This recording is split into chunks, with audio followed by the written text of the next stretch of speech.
یہ ہے جی میری میٹھی ادیبیہ، اس کو آئی ہوں اسکول ڈراپ کرنے کے لیے۔ یہ گھر سے نکلتی ہے تو مجھے ایسے ہی پیار کرنے لگتی ہے، اور جب اسکول میں نے اس کو ڈراپ کرنا ہوتا ہے تو دیکھ لیں جو بیٹے ہیں وہ پیچھے ہٹ کے دونوں کھڑے ہوئے ہیں، انہوں نے ایک دفعہ مل لیا، اللہ حافظ کہہ لیا ہے یہ، لیکن میٹھی نے جب تک مجھے دیکھتے رہنا ہے نا تو اللہ حافظ کرتے رہنا ہے، جب تک میں نے اپنی گاڑی کا شیشہ جو ہے وہ اوپر نہیں کر لینا۔ تو یہ میں کہتی ہوں فرق ہے بیٹیوں اور بیٹوں میں۔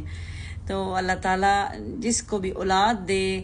سب کو اولاد دے، لیکن اس میں بیٹی ضرور دے، یہ میری دعا ہے سب کے لیے، آمین جی۔ کیونکہ بیٹیوں کے بغیر جو ہے نا وہ گھر نامکمل ہے، اور اگر کسی کے پاس بیٹی نہیں ہے تو سمجھ لیں کہ وہ ایک قیمتی چیز سے، ایک اچھی خوشی سے، پیار سے محروم ہے۔ تو بس جی بچوں کو اسکول چھوڑا، اس کے بعد گھر گئی، کپڑے چینج کیے، ڈاکومنٹس اٹھائے تو پہنچ گئی ہوں۔ یہ میزر 2 کا ایریا ہے، یہاں اسواق بنا ہوا ہے، اور یہاں ایک اونر جو ہیں وہ میرا ویٹ کر رہے تھے۔ یہاں جتنی بھی کمیونٹی ہے نا تو ہر کمیونٹی کا ایک چھوٹا سا انہوں نے بازار سا بنایا ہوا ہے، جیسے اسواق کہتے ہیں۔ اس میں پھر بینک بھی آپ کو مل جاتا ہے، فارمیسی، سپر مارکیٹ، تو اس طرح کا ہر فیسلٹی انہوں نے ہر ایریا کو دی ہوئی ہے۔ تو یہ بھی مزر 2 کا جو ایریا ہے تو وہاں یہ اسواق بنا ہوا تھا، تو مجھے یہاں آنا تھا کیونکہ یہاں اونر جو ہے نا یہ اس کے نزدیک ہی رہتے تھے۔ تو بس جی اس کے بعد یہ دیکھیں 10:30 بجے صبح کے میں گھر پہنچ گئی ہوں، اور گھر میں پھر میں ہوں اور گھر ہے، بچے اسکول، ارشی سائڈ پہ۔ تو میں نے کہا چلے میں سوچتی ہوں کہ آج بنانا کیا ہے، تو مائنڈ میں آیا کہ چنے ہی بھگو دیتی ہوں،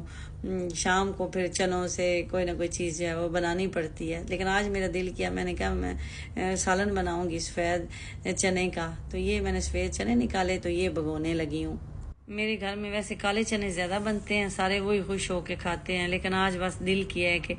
سفید چنے بناتے ہیں، تو اس لیے پھر آج میں نے سفید چنے ہی بھگو دیے ہیں۔ اور اس کے بعد جی یہ میتھی جو ہے یہ لولو سینٹر سے لائی تھی، 1 ویک ہو گیا، رمضان ہے نا تو آلو میتھی بنانی تھی۔ روزے کے ساتھ تو دل کرتا ہے کہ شام کو یہ بنائیں گے تو روٹی کھائیں گے، لیکن پھر بنائی ہی نہیں، تو میں نے کہا میں اس کو نا خشک کر دیتی ہوں، ویسے کام آ جائے گی۔ پکوڑے وغیرہ بناتے ہیں تو اس میں جیسے کسوری میتھی ڈالتے ہیں نا تو اس طرح سے، تو پھر میں نے اسے ایئر فرائر میں رکھا اس طرح سے، اور یہ ڈرائی ہو جاتی ہے، تو اس کے بعد پھر باہر اگر رکھے نا تو وہ جلدی ڈرائی ہو جاتی ہے، ادروائز تو باہر پھر رکھنی پڑتی ہے 3-4 دن۔ اور ڈسٹ کا بھی مجھے ہوتا ہے کہ اس میں ڈسٹ نہ پڑ جائے، اگر میں دھوپ میں رکھوں باہر تو کچن میں تو پھر کافی دن لگ جاتے ہیں اس کو خشک ہونے میں، تو اس لیے میں پہلے تھوڑی سی ایئر فرائر میں رکھ لیتی ہوں تو ڈرائی ہو جاتی ہے، تو اس کے بعد پھر 1-8 دن میں نا یہ بالکل خشک ہو جاتی ہے، تو اس کے بعد میں اس کو ہاتھوں سے ہی پیس کے نا تو